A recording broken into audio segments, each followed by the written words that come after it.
So for number 6, part A, use algebraic division to show that x plus 1 is a factor of x cubed minus x squared plus 2x plus 4. So to do the algebraic division, we will write this. X plus 1, the divisor, and x cubed minus x squared plus 2x plus 4 is the dividend. Check that the dividend has complete powers of x. So here we have the first power of x is 3, the next is 2, followed by power of 1, and then power of 0.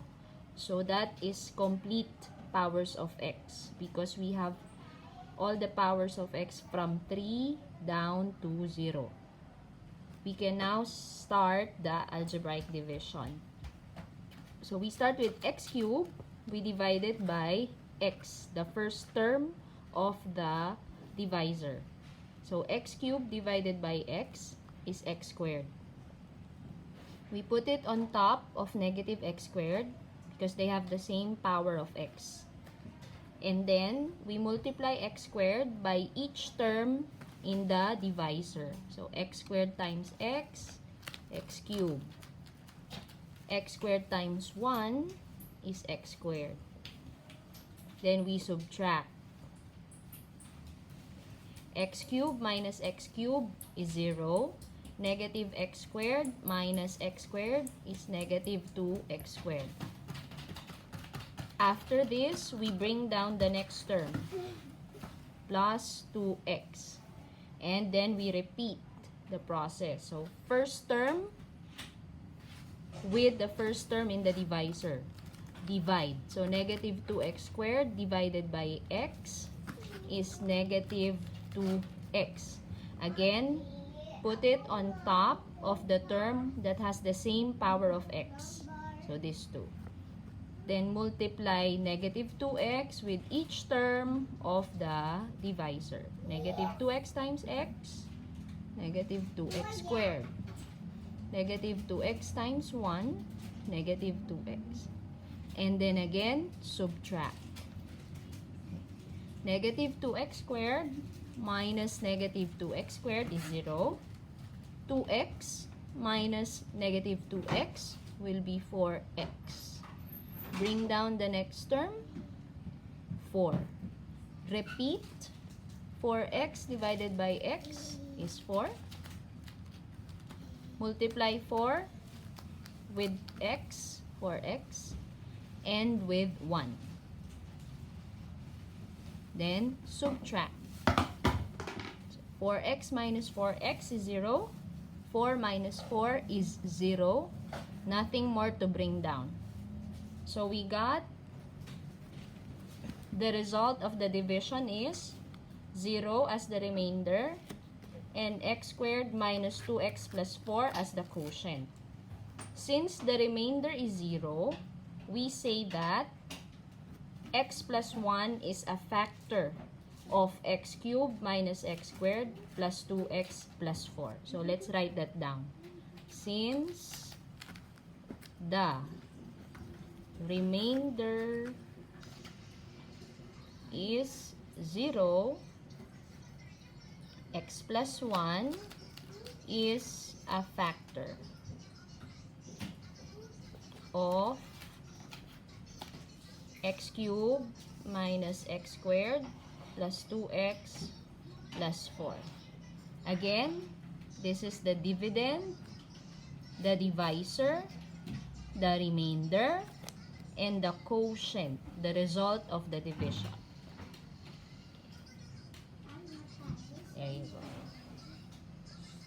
Now for part B is asking us to show that there is only one root for the equation x cubed minus x squared plus 2x plus 4 equals to 0. So, hence means the answer or the solution will come from this division. So, what's the connection? in the equation, we are equating the dividend to 0. And when we say root, it means the value of x that will satisfy this equation. The value of x that will make this equal to 0. So how do we do that? With the help of the long division.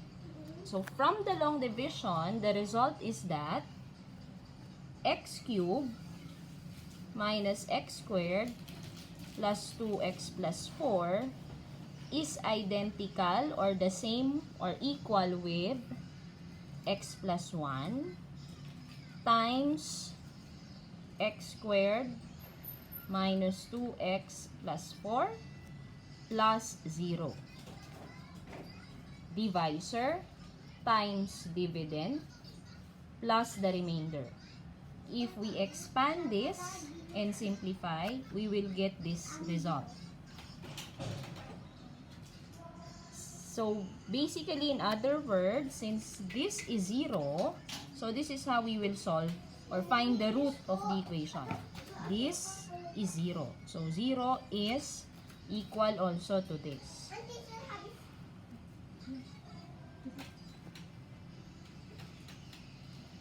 That's just 0, so we can just leave it out. We don't need to write this again.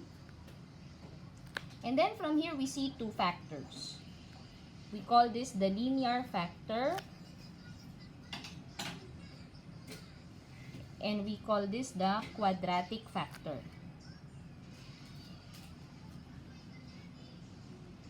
So how do we now show that there is only one real root?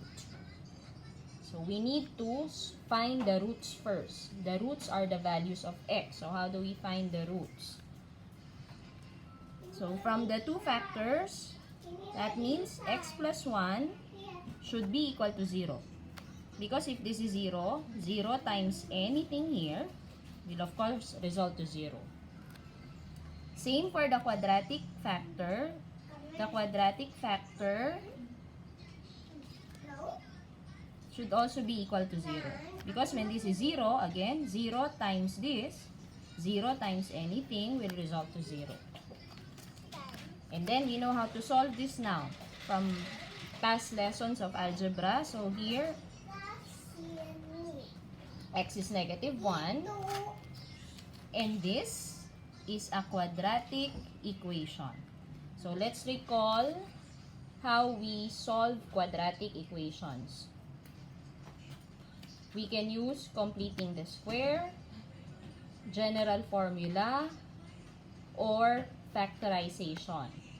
Since the question is not asking to find the root, it's asking us to show that there is only one real root, so we can either solve the quadratic equation or use discriminant. In this case, I will use discriminant. What again is discriminant? It's b squared minus 4ac. So let's find the discriminant of this quadratic equation. That will be, so my b is 2, negative 2. So b squared is 4 minus 4. A is 1, the coefficient of x squared. And c is 4. Okay.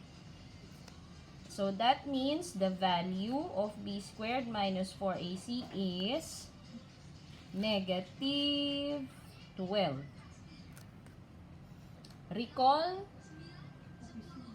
Recall your lesson on discriminant. So when the discriminant is negative, it means something. What does it mean?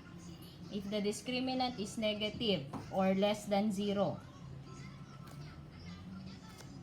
this means this quadratic equation does not have real roots. That's the meaning when the discriminant is negative or less than 0. Therefore, we don't have a real solution for the quadratic equation. Or there is no number, no real number that when you substitute to x will give you a result of 0. In that case, this is the only real root. If you don't want to use discriminant, then you can solve for the roots by using, again, general formula, computing the square, or factorization. And the result will be math error because it's no real solution.